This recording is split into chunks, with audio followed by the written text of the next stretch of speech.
First things first, Dan. How are you? Good. A little jet lagged, but I'm good. Yeah. Good to hear.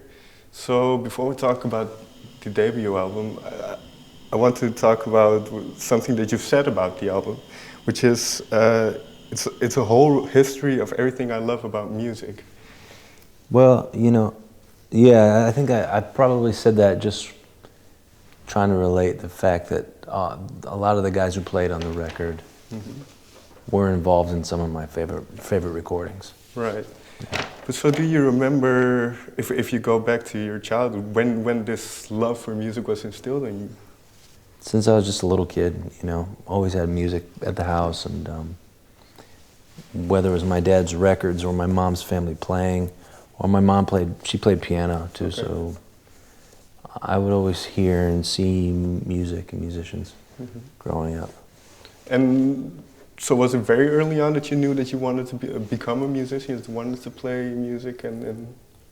Yeah, pretty early on. Because my mom's family all played, and I wanted to be able to join in, play those songs and sing along. Yeah.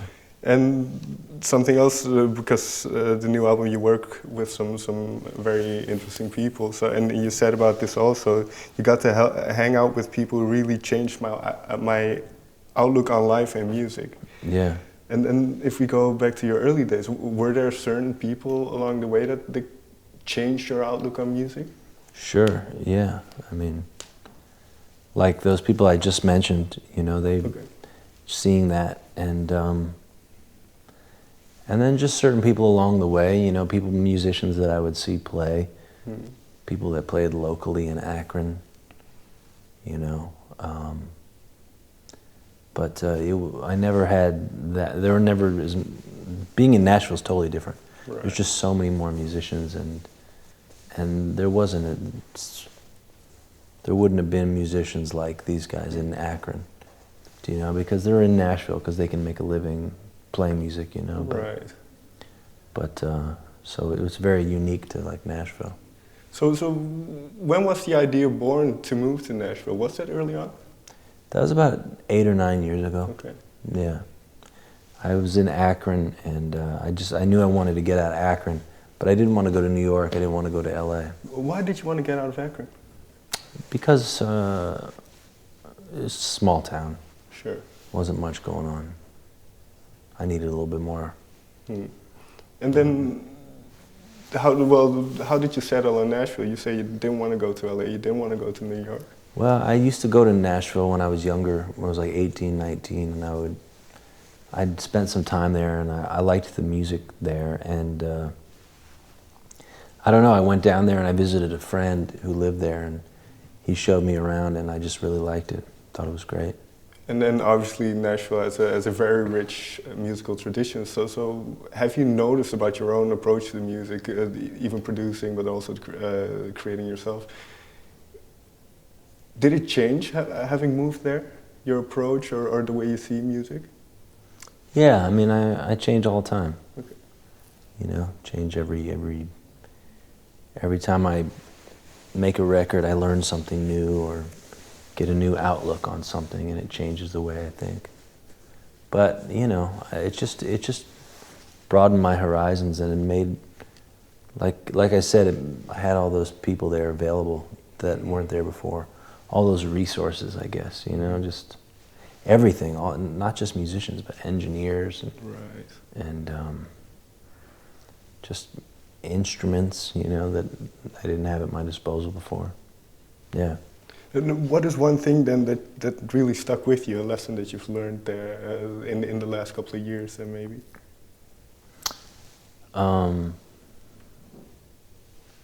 Something that, I've learned so much, it's kind of hard to pinpoint one thing, but just working with these guys has opened my eyes so much because they have so many years of experience in the studio.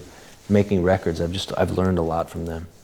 Have you found then, because you work with all these different types of artists, so have you found a certain commonality then maybe that makes a musician or makes a good song?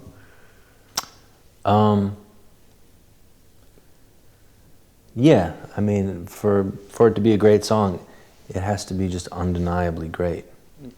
You know what I mean? It doesn't necessarily have to be any one thing. It's magic, really. It has to like all work, everything. The performance, the tempo, the lyric, everything about the sound. You have to like the stars have to align. Do you know what I mean? Sure. And you can record 100 songs before you get that one song that like is magic. Mm-hmm. And so when you start on a project like this solo record, what is the mindset? Because I suppose you can't force that kind of stuff where the stars align. Mm.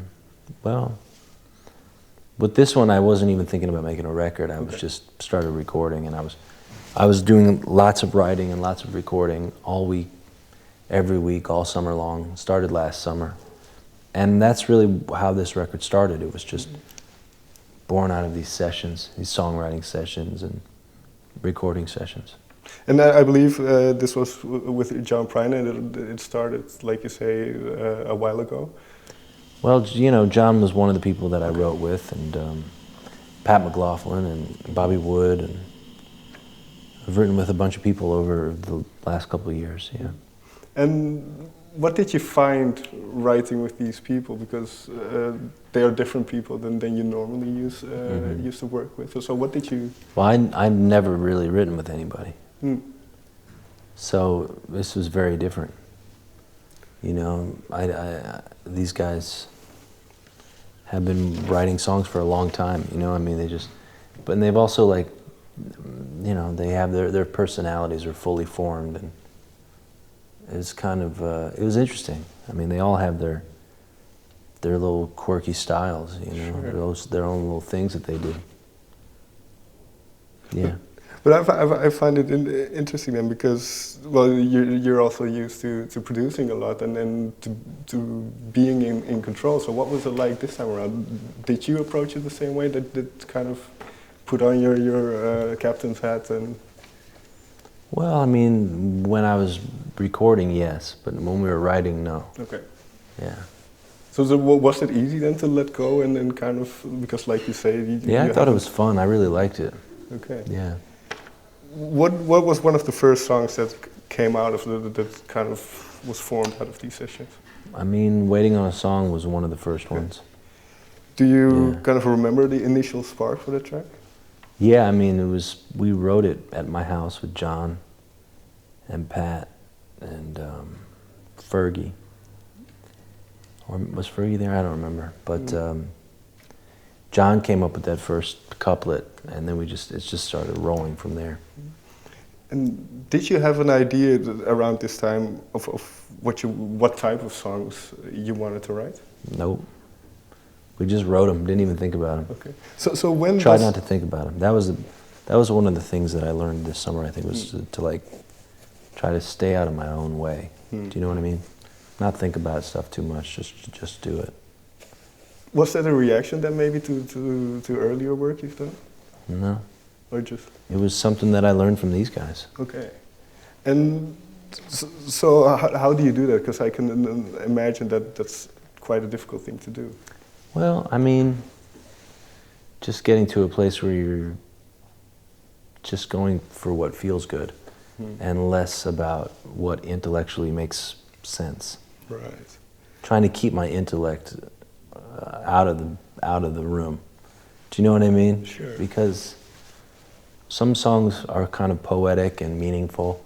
Some songs aren't. It doesn't make them any less valuable. Do you know what I mean? Sometimes being very simple and from the outside stupid can be just what it needs. Mm-hmm. So can I assume then it was quite liberating the way that you It felt really good, you know, when we wanted to focus on lyrics, we focused on it. When we wanted to just focus on a feeling, we focused on it, and it changed from song to song, and that's what was really great. It was just always something new.